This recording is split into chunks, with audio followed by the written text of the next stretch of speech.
إن الحمد لله نحمده ونستعينه ونستغفره ونعوذ بالله من شرور أنفسنا ومن سيئات أعمالنا من يهده الله فلا مضل له ومن يضلل فلا هادي له وأشهد أن لا إله إلا الله وحده لا شريك له وأشهد أن محمدا عبده ورسوله يا أيها الذين آمنوا اتقوا الله حق تقاته ولا تموتن إلا وأنتم مسلمون يا أيها الناس اتقوا ربكم الذي خلقكم من نفس واحدة وخلق منها زوجها وبث منهما رجالا كثيرا ونساء واتقوا الله الذي تساءلون به والأرحام إن الله كان عليكم رقيبا يا أيها الذين آمنوا اتقوا الله وقولوا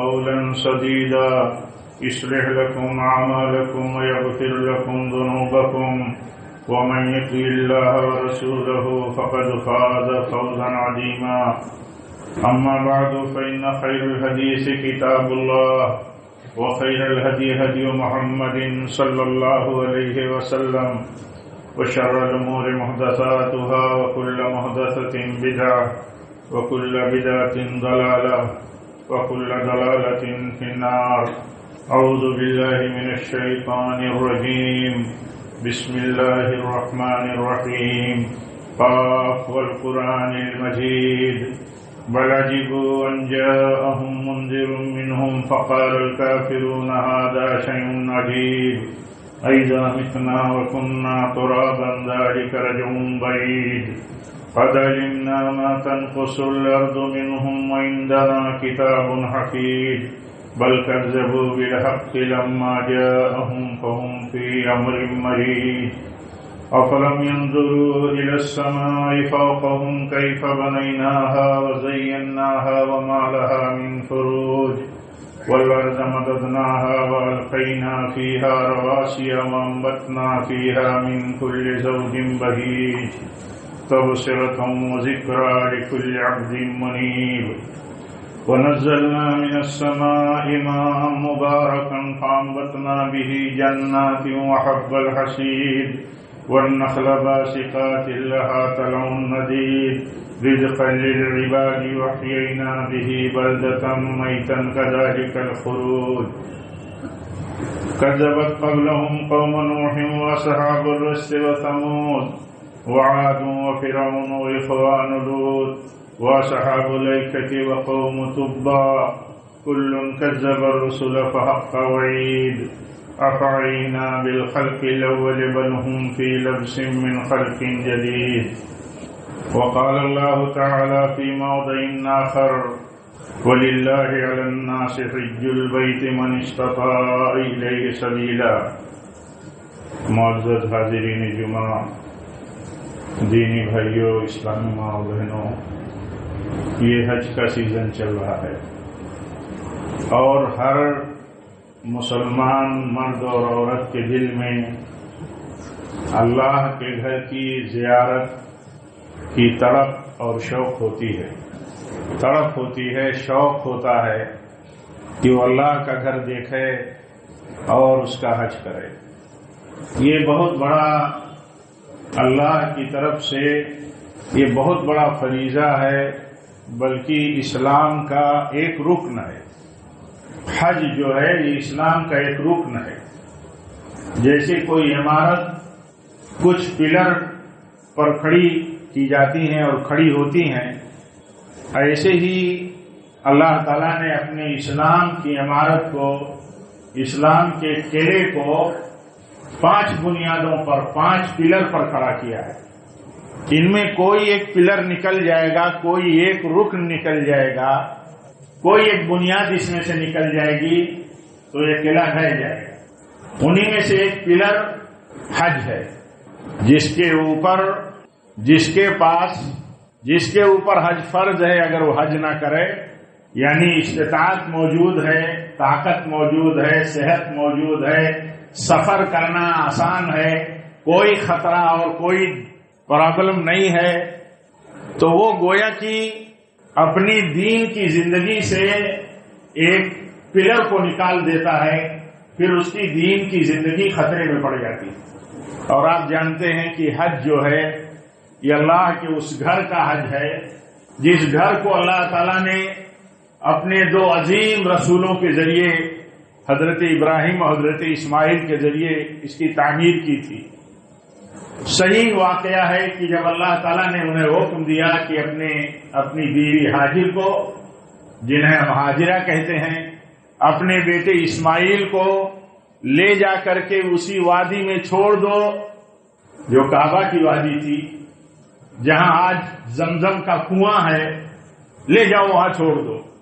چھوڑ دیا انہوں نے، جو کچھ میسر تھا کھجور دے دیا، پانی دے دیا جو کچھ میسر تھا، اور کہا کہ یہیں تمہیں میں چھوڑ کر کے جا رہا ہوں۔ بہت مشہور ہے کہ ام اسماعیل یعنی حاجرہ پوچھتی رہی کہ آپ یہاں ہمیں چھوڑ کے جا رہے ہو، یہاں نہ کوئی آبادی ہے، نہ کوئی ہریالی ہے، نہ کہیں سے آنے جانے والے لوگ ہیں، یہاں ہم کیسے رہیں گے؟ حضرت ابراہیم علیہ السلام خاموش تھے، یہاں تک کہ وہ سمجھدار بیوی خود کہتی ہیں، سوچتی ہیں کہ اللہ کا حکم ہی ہوگا، تو کہتی ہیں کہ کیا یہ اللہ کا حکم ہے کہ ہمیں یہیں چھوڑ دیں، اس بیٹے کو، بیوی کو یہیں چھوڑ کر کے آپ چلے جائیں؟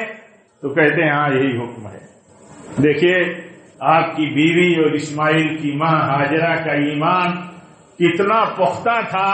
وہ کہتی ہیں کہ جب اللہ کا حکم ہے کہ ہمیں یہاں آپ چھوڑ دیں، جہاں کوئی آبادی نہیں، جہاں کوئی کھانے پینے کا انتظام نہیں، تو کہتی ہیں تو اللہ ہمیں ضائع نہیں کرے گا، پھر اللہ ہمیں ضائع نہیں کرے گا۔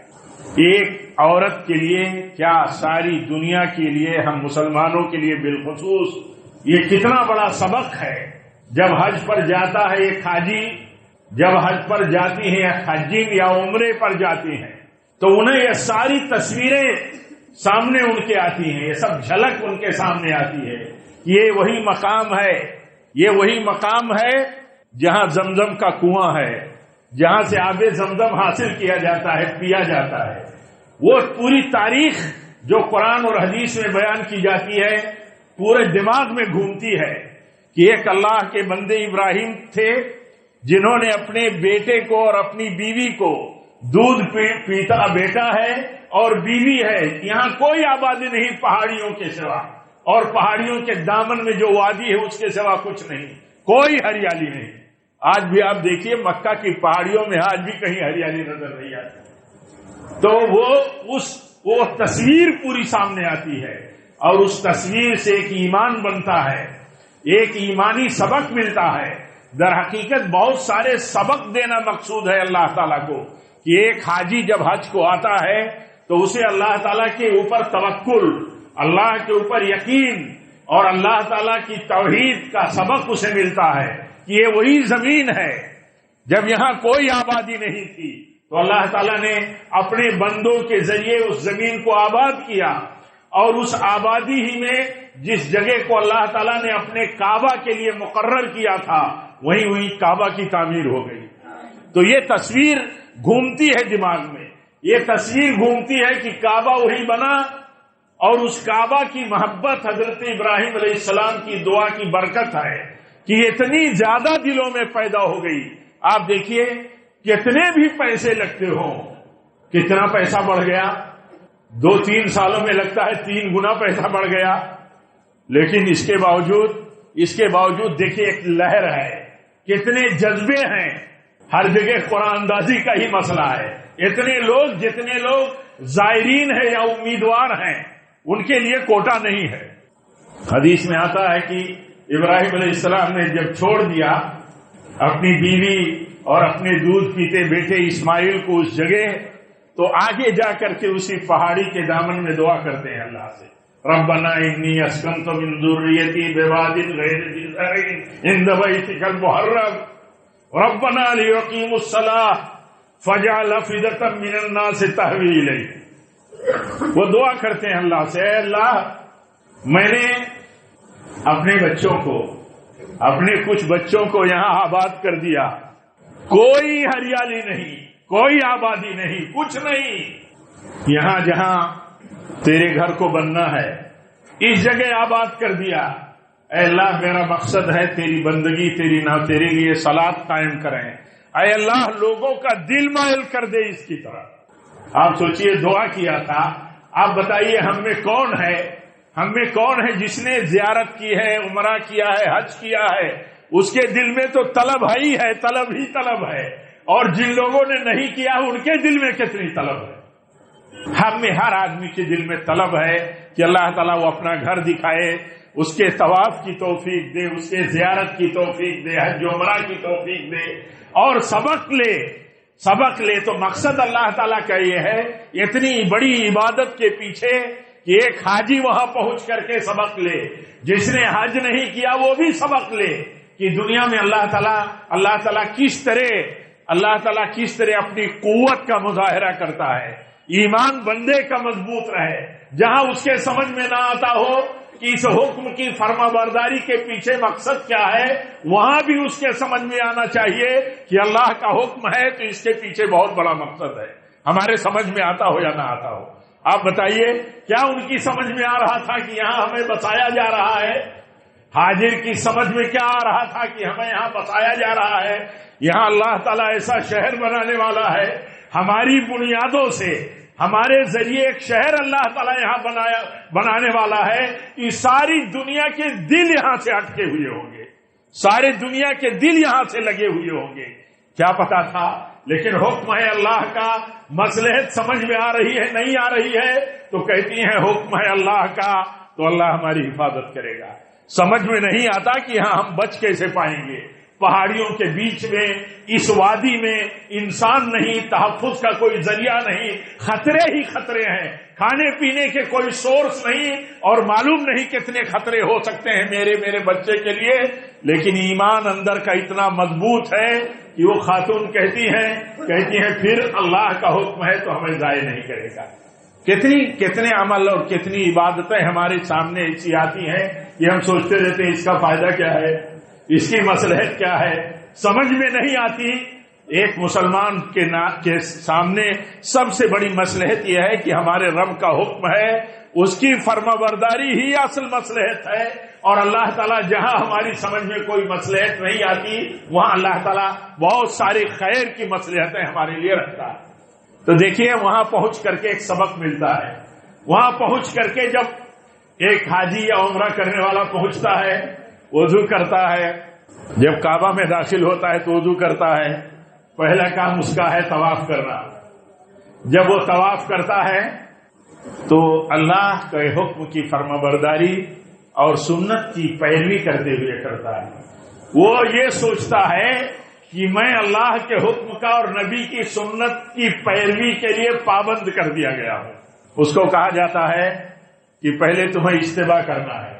اجتباء کا مطلب ہے کہ جو احرام پہنتا ہے بطور چادر، تو چادر کو رکھتا ہے اور دائیں ہاتھ کے نیچے سے بائیں کندھے کے اوپر ڈال لیتا ہے، یہ داہنا کندھا کھول لیتا ہے۔ پہلا جو طواف کرتا ہے تو پہلے طواف میں اس کا طریقہ یہی ہوتا ہے، کندھا کھلا ہے، داہنا کندھا اور داہنے کندھے کے نیچے سے بائیں کندھے پر چادر ڈالے ہوئے ہے، اور 3 چکر تیزی کے ساتھ اگر گنجائش وہاں ہلکی دلکی چال، دوڑ کی ہلکی چال سے تو وہ دوڑ کر کے کرتا ہے۔ آپ بتاؤ کیا سبق ملتا ہے اس سے؟ سبق یہی اللہ تعالیٰ دیتا ہے کہ تم مسلمان ہو، تم اپنے نبی کی سنت کے پابند ہو، تم عہد بند ہو، عہد باندھا ہے کلمہ پڑھ کر کے اللہ کا اور اپنے نبی کا کہ جو نبی کی سنت ہے اس کے ہم پابند ہیں۔ بوسہ دیتا ہے پتھر کا بوسہ دے سکا، لے سکا، بوسہ نہیں لے سکا تو اس کو کسی چیز ہاتھ سے چھو کر کے چوم لیا، نہیں ہاتھ سے چھو سکا، کوئی لکڑی ہے تو لکڑی سے چھو کر کے اسے چوم لیا، نہیں چھو سکا ہاتھ سے یا کسی چیز سے تو اشارہ کر دیا، جب اشارہ کرے گا تو نہیں چومے گا کیونکہ کوئی چیز اس سے ٹچ نہیں ہوئی، حجر اسود کو کوئی چیز چھو نہیں گئی تو اس کا بوسہ نہیں لے گا۔ اب آپ سوچئے ایک پتھر ہے، اس کو بوسہ لینا ہے، یا اس کا بوسہ دینا ہے اور اس کے بعد طواف شروع کرنا ہے. سبق کیا ہے؟ سبق یہ ہے یہی نبی کی سنت ہے, یہی نبی کی سنت ہے. دماغ یہ نہیں لگاتا مسلمان کہ اس نبی کی سنت پر چلنے کا فائدہ کیا ہے. وہ اس کے دماغ میں ایک ہی بات ہے کہ نبی کی سنت ہے تو نبی کی سنت کی پیروی میں خیر ہے. حضرت عمر نے بوسہ دیا, کتنا مشہور واقعہ ہے, بہت مشہور واقعہ ہے. علماء نے لکھا ہے کہ حضرت عمر فاروق نے جب بوسہ دے کر کے یہ کہا کہ یہ پتھر تو پتھر ہی ہے, اے حجر اسود تو ایک پتھر ہی ہے, تیرے اندر نہ نفع پہنچانے کی شکتی ہے نہ نقصان پہنچانے کی شکتی ہے, کوئی شکتی نہیں. تو نہ نقصان سے بچا سکتا ہے نہ نفع پہنچا سکتا ہے. تجھے بوسہ میں اس لیے دیتا ہوں کہ دیکھا ہے نبی صلی اللہ علیہ وسلم کو بوسہ دیتے ہوئے, تجھے نبی صلی اللہ علیہ وسلم نے بوسہ دیا ہے تو میں بوسہ دیتا ہوں, میرا ایمان ہے. یہ علماء نے لکھا ہے کہ نئے نئے لوگ اسلام میں داخل ہو رہے تھے اور وہ اسلام میں داخل ہونے والے کون لوگ تھے؟ پتھروں کے پجاری ہی تھے, صنم پرست ہی تھے, پتھر کی پوجا ہی کرتے تھے. وہ در حقیقت یہ سبق دینا چاہتے تھے کہ پتھر کی پوجا اسلام میں نہیں ہے. مسلمان ہو گیا تو پتھر کی پوجا کیسے کر سکتا ہے؟ پتھر تو مخلوق ہے اللہ کی, اس کے اندر کیا شکتی ہے نفع و نقصان پہنچانے کی یا نقصان سے بچانے کی؟ تو سبق دینا مقصود تھا کہ یہ بوسہ جو دیا جاتا ہے اس کے پیچھے کوئی عقیدہ نہیں ہے. کل جتنے مسلمان ہوئے پتھروں کی پوجا کرنے والے تھے, مورتیوں کی پوجا کرنے والے تھے, اپنے ہاتھ سے تراشے ہوئے گڑے ہوئے معبودوں کی عبادت کرنے والے تھے. ان کا عقیدہ تھا کہ ان سے نفع ملتا ہے اور ان سے نقصان سے بچاؤ حاصل ہوتا ہے, ان کا عقیدہ تھا.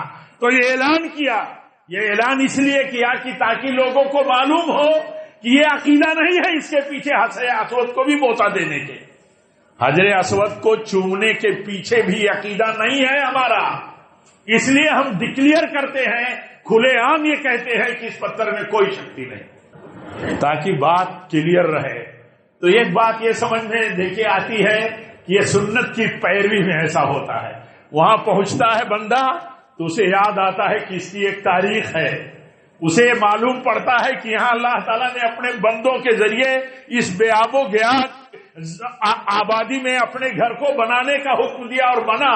انہوں نے جب گھر بنانا شروع کیا اور یہ دعا کرتے رہے ربنا تقبل منا انک انت السمیع العلیم, تو یہ ایک تصویر ایک مسلمان مرد و عورت کے دماغ میں گھومتی ہے. اور جب یہ عمل کرتا ہے تو اس عمل کے پیچھے اس کے ذہن میں کیا رہتا ہے؟ یہ عبادت ہے اور عبادت ہم اللہ تعالیٰ کی کرتے ہیں. تو ہمارا یہی شعور اور یہی تصور ہوتا ہے کہ یہ اللہ تعالیٰ نے اپنی عبادت کی شکل ہم پر لاگو کی ہے, یہ شکل عبادت کی اللہ تعالیٰ نے ہم پر لاگو کی ہے. ہم اس کا فلسفہ اور مصلحت نہیں دیکھتے, اس کا فلسفہ اور مصلحت یہی ہے سب سے بڑا کہ یہ حکم ہے اللہ کا, سنت میں اس کی دلیل موجود ہے, آپ نے اللہ کے حکم سے یہ عمل کیا ہے تو ہم بھی کرتے ہیں. تین بار تیز راؤنڈ میں طواف کرنا ہے اور اس کے بعد 4 چکر جو ہوں گے جو حجر اسود سے شروع ہوں گے اس کونے سے اور حجر اسود پر ختم ہوں گے 7ویں بار.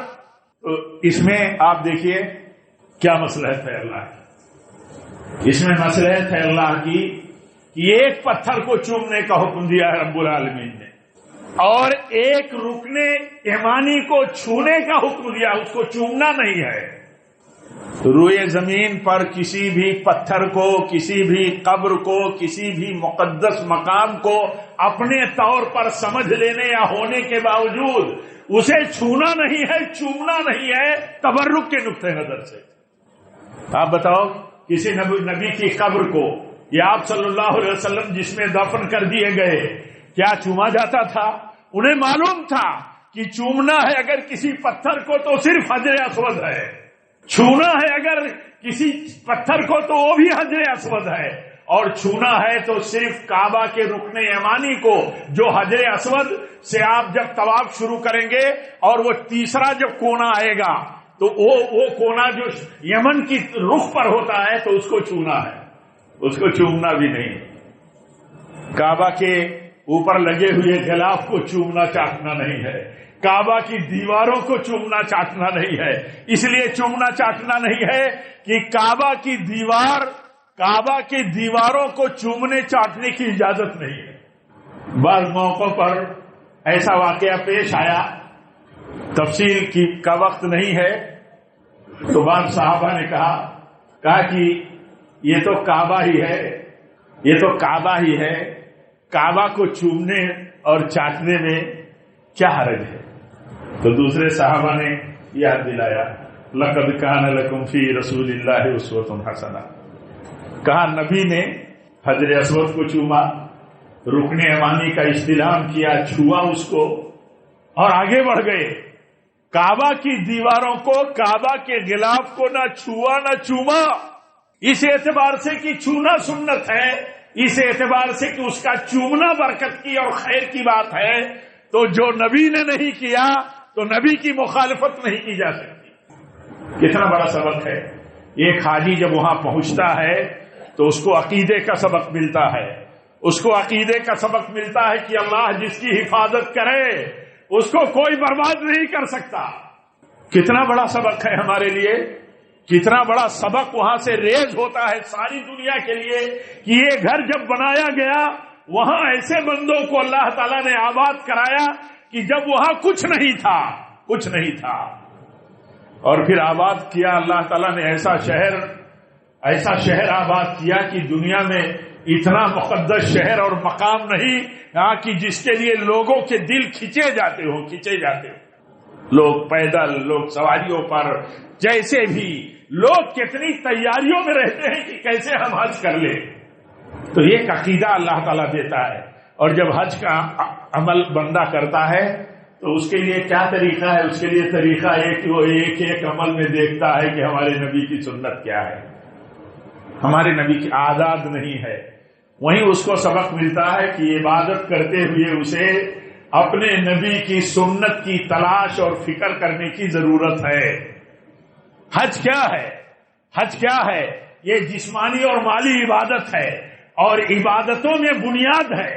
اسلام کہتے ہیں فرما برداری کو، اور فرما برداری میں جن چیزوں کو فاؤنڈیشن کی حیثیت حاصل ہے، جس پر فرما برداری کا ذہن اور عمل کھڑا ہوتا ہے، وہ ہے اس میں ایک حج. حج میں جب بندہ فرما برداری کر لیتا ہے تو اس کا ذہن فرما بردار رہتا ہے اگر وہ نیک نیت اور مخلص ہے.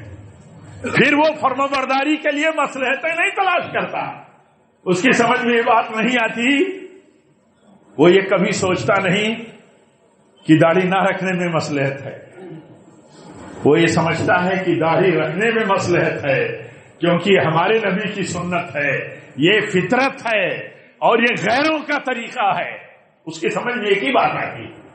ایسے کوئی بھی سنت آپ دیکھیے، اللہ کے نبی کو محبوب جو چیزیں تھیں ان میں خوشبو بہت محبوب تھی، اور آپ ہی بیان کرتے ہیں کہ حرام پہن لینے کے بعد خوشبو نہیں لگاتا. آپ بتاؤ، خوشبو نہیں لگاتا ہے. دنیا میں آپ فرماتے ہیں مجھے 3 چیزیں بہت محبوب ہیں، میرے اندر ان کی محبت بھر دی گئی ہے. ان میں آپ ایک چیز بتاتے ہیں، خوشبو. حج جیسی بڑی عبادت کے لیے اور عبادت میں خاص ایک احرام اور لباس جو شعار ہے اس کو پہننے کے بعد حکم دیا گیا، کہا خوشبو نہیں لگانا ہے. کیا ہے مقصد؟ کبھی آپ سوچئے کہ کیا ہے مقصد اس کے پیچھے؟ اس کے پیچھے ایک ہی مقصد ہے کہ مسلمان ہے تو فرما بردار ہونا چاہیے. مسلمان ہے تو اپنا دماغ مصلحتوں میں نہیں لگائے گا اور وہ اپنے طور پر، بلکہ اس کے سمجھ میں یہ مصلحت آئے گی کہ اللہ تعالیٰ در حقیقت ہم سے فرما برداری چاہتا ہے. آخر یہی ابراہیم ہے، یہی اسماعیل ہے. بڑی دعاؤں کے بعد یہ ملے تھے اور حکم ہوا کہ اس بیٹے کو آپ کو ذبح کر دینا ہے، میرے حکم پر قربان کر دینا ہے. آپ بتائیے اس کے سوا کیا مصلحت تھی کہ میں ابراہیم کو اس روئے زمین پر ایک مثال بنا دینا چاہتا ہوں کہ جس اولاد کو اتنی لمبی دعاؤں کے بعد انہیں دیا گیا اور بڑھاپے میں وہ اولاد ملی، اس اولاد کے لیے حکم دیا جا رہا ہے کہ اس کو ذبح کر دو. کیا مصلحت تھی اس کے سوا کہ بندہ ہے میرا تو جو بھی حکم ہوگا اس کی فرمانبرداری اس کو کرنی. کیا قیمت ہے بندے کی؟ ایک سچے فرمانبردار بندے کے لیے اس کے جان و مال کی کوئی قیمت نہیں ہے اللہ کی فرمانبرداری کے سامنے. اور جو لوگ دنیا میں اپنی جان اپنے مال کو اپنی مصلحتوں کے حساب سے استعمال کرنا چاہتے ہیں وہ سوچ سکتے ہیں کہ وہ اللہ کے کیسے فرمانبردار بندے ہیں. حکم ہوا تو چھری چلا دیا، حکم ہوا تو چھری چلا دیا، حکم ہوا تو یہ کیا. اور آپ دیکھیں پھر اللہ تعالیٰ نے کیا ان کے لیے کیا کہ اسلام میں قیامت تک کے لیے ان کے کچھ اعمال کو اتنا بڑا یادگار بنا دیا کہ وہ کبھی اسے زندہ و جاوید بنا دیا. تو میں عرض یہ کر رہا تھا کہ دیکھیے مصلحتیں اس حج کے پیچھے کتنی مصلحتیں ہیں.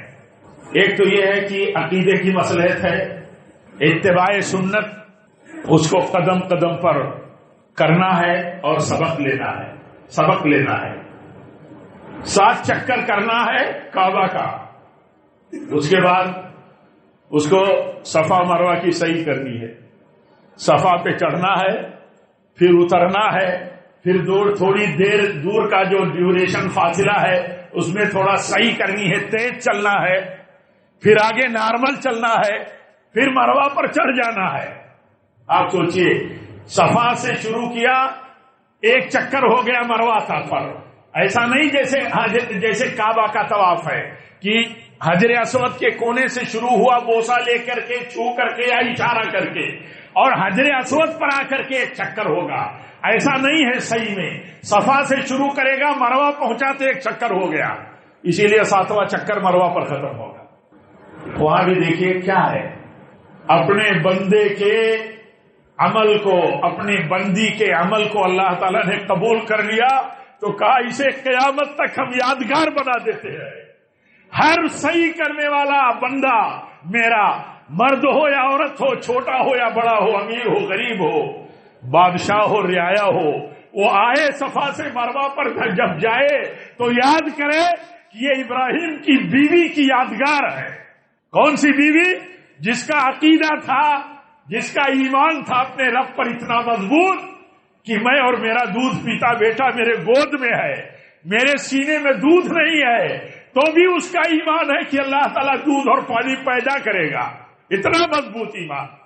ہم ایمان والے مردوں اور عورتوں کے تھوڑے سے حالات ہمارے خلاف جب آتے ہیں تو دیکھیے ہمارے عقیدے کہاں بکھر جاتے ہیں یا ہمارے عقیدے کتنے کمزور ہو جاتے ہیں. تو اللہ تعالیٰ یاد دلانا چاہتا ہے. در حقیقت حج ایک سبق ہے، بہت بڑا سبق ہے عقیدے کا. اور عقیدے ہی کی بنیاد پر تو حضرت جابر نے کہا تھا کہ اللہ کے نبی نے توحید کا تلبیہ پڑھا.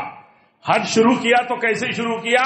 توحید کا لبیک کہہ کر کے. لبیک جو ہے یہ توحید کا شعار ہے، یہ توحید کا نغمہ اور غلغلہ ہے. لبیک اللہم لبیک لبیک لا شریک لک لبیک ان الحمد والنعمت لک والملک لا شریک لک. اب پڑھیے اس کو، سمجھیے اس کو کہ توحید کا یہ نعرہ کیسے ہے، تلبیہ کیسے ہے. تو عقیدے کا سبق ہے. پورے عبادت کے عمل میں، پورے حج کے عمل میں یہی سب سبق ہے. اجتماعیت کا سبق ہے، ایک طرح سے یکسانیت. دیکھیے بہت سارے سبق ہیں میرے بھائیوں.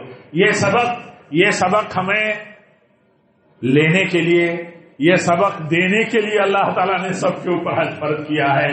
یعنی ایسے لوگوں پر جن کے پاس حج کی استطاعت ہے. حج کرو، سبق حاصل کرو، حج کرو. اللہ تعالیٰ کی وہ عبادت کرو جس عبادت کی برکتیں بہت ہیں، جس عبادت کا مقام بہت ہے. اللہ کے گھر کا شوق رکھنے والا، جذبہ رکھنے والا.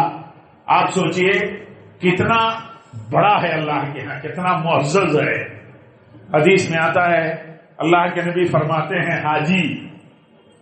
حاجی اور عمرہ کرنے والے، یعنی حاجی حجین جو عمرہ اور حج کرنے والے ہوتے ہیں، حدیث میں آتا ہے اللہ کے نبی فرماتے ہیں یہ اللہ کے مہمان ہیں. آپ سوچئے یہ اللہ کے مہمان ہیں.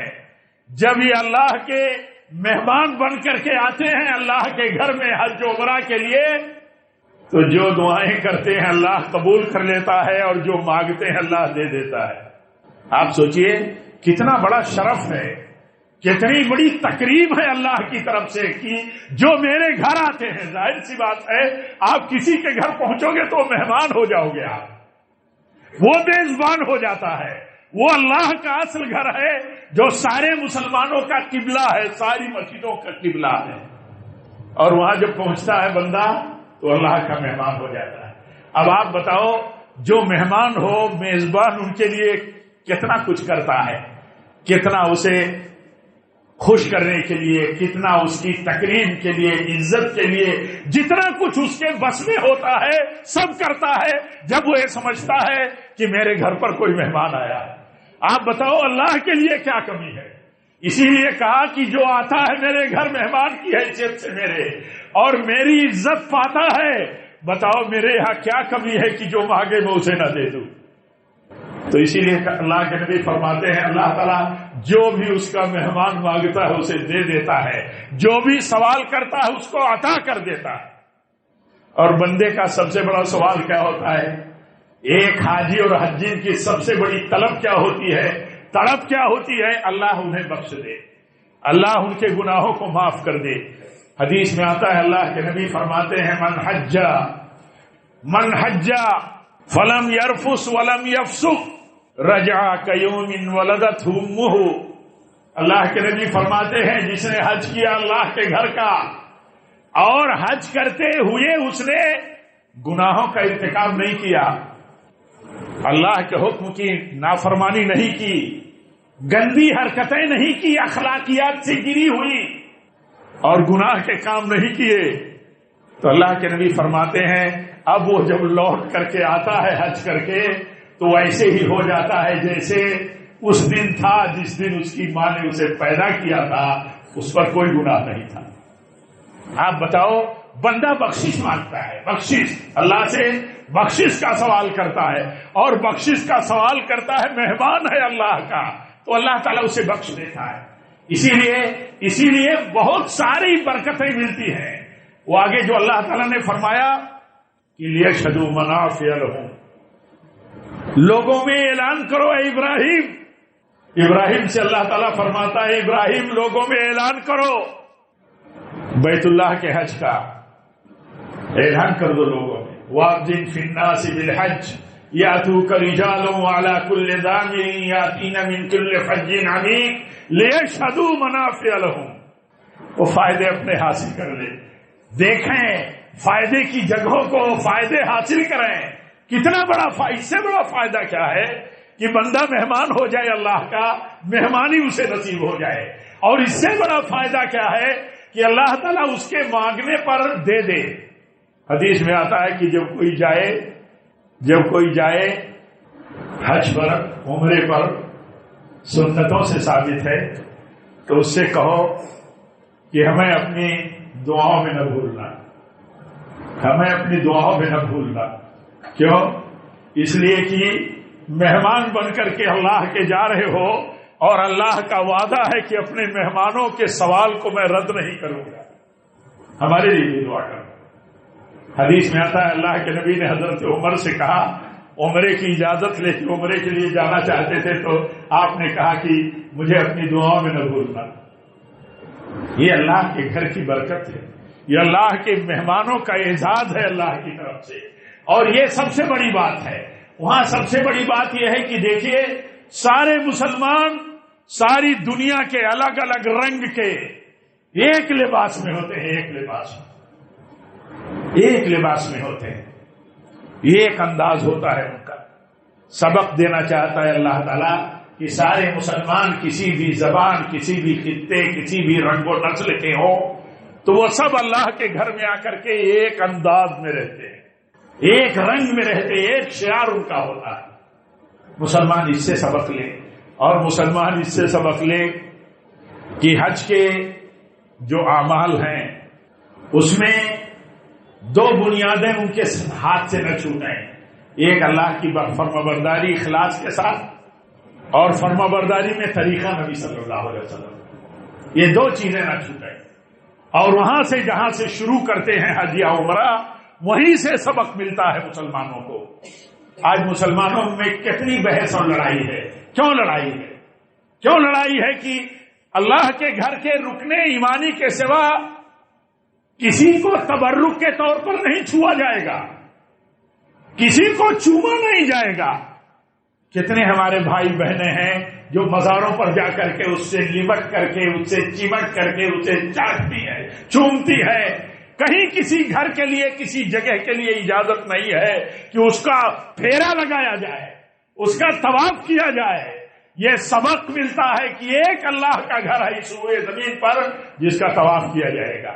ایک مسلمان وہاں عقیدہ لیتا ہے کہ یہی ایک گھر ہے جس کا طواف کیا جائے گا، کسی اور کا طواف نہیں کیا جا سکتا۔ کسی مزار کا کیا آپ دیکھیں گے؟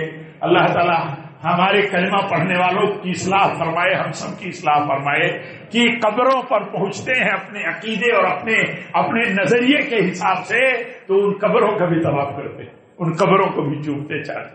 یہ سبق ملتا ہے، یہ سبق ملتا ہے۔ اسی لیے ان چیزوں کو سمجھنے کے لیے اللہ تعالیٰ نے یہ عبادت فرض کی ہے، اور اس عبادت میں جتنا بھی عمل ہم کرتے ہیں اس عمل میں یہی سبق ہے کہ آدمی زندگی میں اسلام کے دوسرے احکام پر عمل کرنے کے لیے یہاں سے صلاحیت اور یہاں سے کنسپٹ اور یہاں سے نظریہ اور موقف حاصل کرے۔ اللہ تعالی ہم سب کو اللہ تعالی حج کے پیغام کو، حج کے تربیتی میسج کو اللہ تعالی ہمیں سمجھنے کی توفیق دے۔ رب العالمین جنہوں نے حج کیا ہے انہیں مزید توفیق دے کہ وہ اور بار بار حج کریں۔ حدیث میں آتا ہے حج و عمرہ فقر کو اور اسی طرح اللہ کے نبی نے فرمایا کہ دور کر دیتا ہے، جیسے بھٹی میں لوہے کا زنگ دور ہوتا ہے، اور ایسے ہی پاک کر دیتا ہے اللہ تعالیٰ گناہوں سے۔ تو یہ بڑی سعادت کی بات ہے، اور جنہیں اللہ تعالیٰ نے استطاعت دی ہے اور وہ حج نہیں کرتے، انہیں ڈرنا چاہیے کہ وہ اسلام کی ایک پلر کو توڑ رہے ہیں۔ حضرت عمر رضی اللہ تعالیٰ عنہ کے تعلق سے ملتا ہے کہ انہوں نے کہا کہ میرا ارادہ ہے کہ میں بھیجوں کچھ لوگوں کو ذمہ دار بنا کر کے سروے کرنے کے لیے، سروے کریں کہ کن کے پاس استطاعت ہے اور وہ حج نہیں کرتے تو ان پر ٹیکس لگا دوں جیسے غیروں پر ٹیکس لگتا ہے۔ آپ بتائیے، اتنا موقف رکھتے تھے، اس لیے کہ حج جو ہے اگر نہیں بندہ کرتا ہے تو بہت بڑی اسلام کی بنیاد کو ڈھانے والا ہے۔ اللہ تعالیٰ سب کو توفیق دے، ہم سب کو اس کی اہمیت سمجھنے کی توفیق دے۔ رب العالمین جب تک ہم زندہ رہیں تیری اطاعت پر رہیں، اسلام پر رہیں، تیرے نبی کی سنتوں پر رہیں، اور جب بھی ہماری موت ہو تو نبی صلی اللہ علیہ وسلم کی سنت پر ہو، آپ صلی اللہ علیہ وسلم کی سنت کے مسلک پر ہو۔ وآخر دعوانا الحمدللہ رب العالمین۔